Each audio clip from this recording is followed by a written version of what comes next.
বন্ধুরা দেখুন, লাইন দিয়ে রয়েছে আমার বাগানে মালা গাঁদার বেশ কয়েকটি গাছ। আর সেই গাছে দেখুন এখনো বড় বড় ফুল ফুটছে। আজ মার্চ মাসের 11 তারিখ, তা সত্ত্বেও দেখুন গাছে কি পরিমাণ কুড়ি রয়েছে। এদিকে দেখুন প্রতিটি গাছে বড় বড় সাইজের ফুল এখনো ফুটছে। এক একটি গাছে প্রায় 20টি 25টি এমনকি তার বেশি ফুল রয়েছে। এই যে গাছগুলো রয়েছে এগুলো সবই মালা গাঁদা বা আমরা এখানে মায়া গাঁদাও বলে থাকি। এগুলো ইনকা গাঁদা নয়। আর মার্চ মাসেও এই গাছের পাতার কালার দেখুন ঘন সবুজ।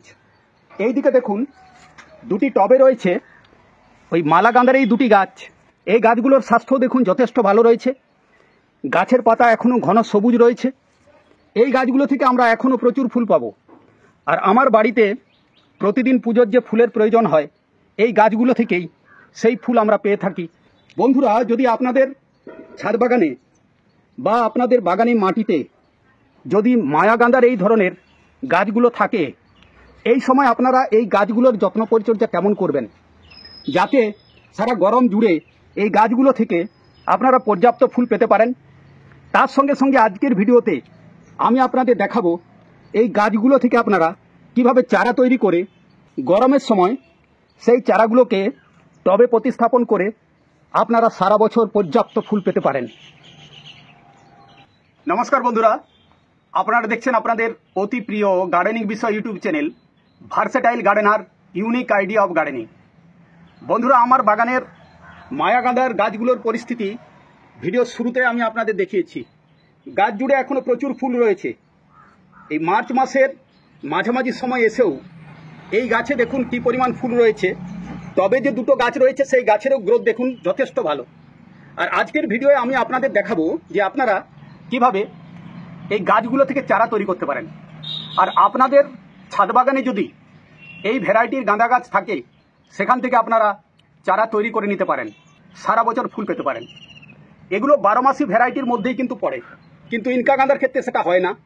ইনকা গাঁদা শীতের সময় ফুল দেয়। শীত শেষ হয়ে যাওয়ার পর যখন একটুখানি গরম পড়ে তখন পর্যন্ত আমরা কিছু হয়তো ইনকা গাঁদাতে ফুল পেয়ে থাকি। কিন্তু এই যে ভ্যারাইটি মালা গাঁদা বা এটাকে আমাদের এদিকে অনেকে মায়া গাঁদাও বলে থাকেন, এই গাছ থেকে আমরা সারা বছর ফুল পেতে পারি। হ্যাঁ, গরমের সময় ফুলগুলোর সাইজ হয়তো একটু ছোট হয়ে যাবে, কিন্তু আপনারা চাইলে সারা বছরে এই গাছ থেকে ফুল পেতে পারেন। আর যদি আপনাদের বাগানে এক দুটো গাছ থেকে সেই গাছগুলো থেকে আপনাদেরকে চারা তৈরি করে নিতে পারেন। আর আপনাদের নার্সারিতে যাওয়ার প্রয়োজন হবে না।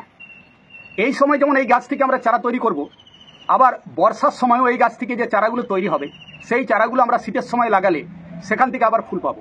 সুতরাং সারা বছর জুড়েই এই মালা গাঁদা থেকে আপনারা চারা তৈরি করে সেখান থেকে ফুল পেতে পারেন। এটা একটা 12 মাসি প্রজাতি। কিভাবে আপনারা চারা তৈরি করবেন আজকের ভিডিওয় আমি আপনাদের সেটা দেখাবো।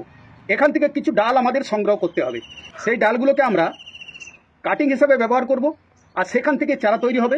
সেই চারাগুলো পরবর্তী সময় এই ধরনের টবে, দেখুন এমন কোনো বড় টবে কিন্তু গাছগুলো নেই, ছোট টবেই রয়েছে। আর গাছের গ্রোথ দেখুন এই ধরনের টবেই আপনারা এই গাছগুলোকে লাগিয়ে পরবর্তী সময় গরমের সময় বর্ষার সময় আপনারা পর্যাপ্ত ফুল পেতে পারেন। কিভাবে আমরা এখান থেকে কাটিংগুলো সংগ্রহ করছি দেখুন। বন্ধুরা দেখুন, এখান থেকে আমি কাটিং সংগ্রহ করছি। এই ধরনের কাটিংগুলো যেগুলো একটু বলবান কাটিংগুলোকে দেখে দেখে আমাদের সংগ্রহ করতে হবে।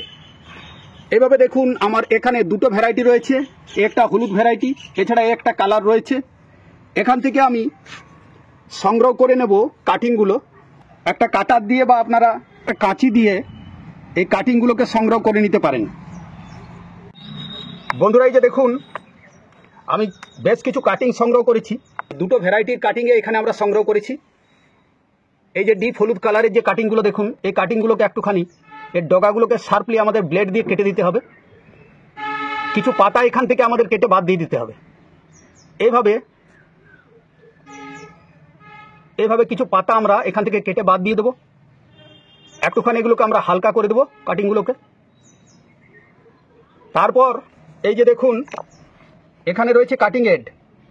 আপনাদের কাছে যদি কাটিং এড না থাকে, যদি অ্যালোভেরা গাছ থাকে সেখান থেকে অ্যালোভেরা গাছের যে জেল হয় সেই জেলটাকেও আপনারা এখানে লাগিয়ে দিতে পারেন। আর যদি নাও লাগান তাতেও এই কাটিংগুলো থেকে চারা তৈরি হবে। কাটিংগুলো তৈরি করার জন্য এই ধরনের ছোট টব আমি নিয়ে নিয়েছি। দেখুন 3টি টবে আমি এই কাটিংগুলোকে এখানে লাগাবো। আর তার জন্য আমি নিয়ে নিয়েছি মাটি। এই মাটির সঙ্গে 20% মতো বালি মিশিয়েছি। এর সঙ্গে 20 to 30% ভার্মি কম্পোস্ট এখানে মিশিয়ে নেব, আর তার সঙ্গে কিছু পরিমাণ নিমখোল একসঙ্গে যুক্ত করে মিডিয়াটা আমি তৈরি করব। একটুখানি জল দিয়ে মাটিটাকে আমি ভিজিয়ে নিচ্ছি, যাতে কাটিংগুলো মাটির মধ্যে ভালোভাবে পোঁতা যায়। তার জন্য পরবর্তী সময় আবার জল দিয়ে একটু ছায়াযুক্ত জায়গাতে আমাদের এই কাটিংগুলোকে রাখতে হবে। 10-15 দিনের মধ্যেই এই কাটিংগুলো থেকে চারা তৈরি হয়ে যাবে। এইখানে দেখুন একটুখানি আমি কাটিংগুলো ভিজিয়ে নিয়েছি। এরপর এখানে এই যে কাটিং এড পাউডার লাগিয়ে এইভাবে জাস্ট আমরা বসিয়ে দেব।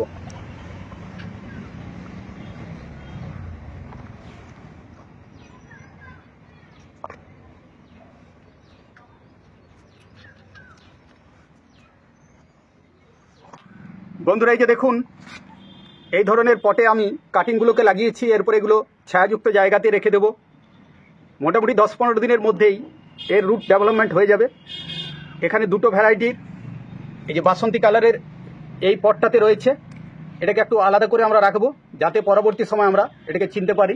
সেইভাবে চারা তৈরি হওয়ার পর এগুলোকে আমরা এই ধরনের টবে প্রতিস্থাপন করব। সেই সময় সেই সংক্রান্ত ভিডিও আসবে, আপনাদের আমি দেখাবো। আপনাদের ছাদ বাগানেও যদি মালা গাঁদার এই ধরনের গাছগুলো থাকে, তাহলে সেই গাছ থেকে এই সময় আপনারা চারা তৈরি করে নিতে পারেন খুব সহজেই। আর সারা বছর এই গাছ থেকে আপনারা ফুল পেতে পারেন। আপনাদের নার্সারি থেকে চারা কিনতে হবে না। বন্ধুরা, টবে রাখা এই মালা গাঁদার গাছগুলো থেকে এখন আমরা ফুল পাবো, বা গরমের সময় আমরা এই গাছ থেকে ফুল পাবো। এই গাছের কিছু যত্ন পরিচর্যা এই সময় করতে হবে। নিচে যে শুকনো পাতাগুলো আছে এগুলো আমাদের পরিষ্কার করে দিতে হবে। যে শুকনো ডালগুলো আছে সেগুলো আমাদের গাছ থেকে কেটে দিতে হবে। এইভাবে শুকনো ফুল কেটে পরিষ্কার করে দিতে হবে। এই সময় গাছে সাদা মাছির উপদ্রব হতে পারে, তাই সময় সময় নিম তেল স্প্রে করতে হবে। আর কিছু পরিমাণ সার এই সময় আমরা দিতে পারি, যেমন এই সময় আমরা কিছু তরল সার প্রয়োগ করতে পারি। তার সঙ্গে সঙ্গে কিছু ভার্মি কম্পোস্ট এইগুলো দিয়ে গেলেই এই গাছ থেকে আমরা এখনও পর্যাপ্ত ফুল পাবো। এইভাবে আপনারা পুরনো গাছগুলোর যত্ন পরিচর্যা করুন, এখনও এই গাছ থেকে আপনারা যথেষ্ট ফুল পেতে পারেন। বন্ধুরা, এই ছিল আজকের প্রতিবেদন। মালা গাঁদার মাতৃ গাছগুলো থেকে আপনারা কিভাবে চারা তৈরি করতে পারেন। যদি প্রতিবেদনটি আপনাদের ভালো লাগে, আপনাদের যদি কাজে লাগে, অবশ্যই চ্যানেলটি সাবস্ক্রাইব করবেন। তার সঙ্গে সঙ্গে আপনাদের যে সমস্ত বন্ধু বান্ধব আছেন, বিশেষ করে যে সমস্ত ছাদবাগানি বন্ধু, এই ভিডিওটি শেয়ার করবেন, বেশি বেশি করে লাইক করবেন। এই অনুরোধ রেখে আপনাদের সকলের মঙ্গল ও সুস্থতা কামনা করে আজকের মতো বিদায় নেব। দেখা হবে আগামী গুরুত্বপূর্ণ প্রতিবেদনে। নমস্কার।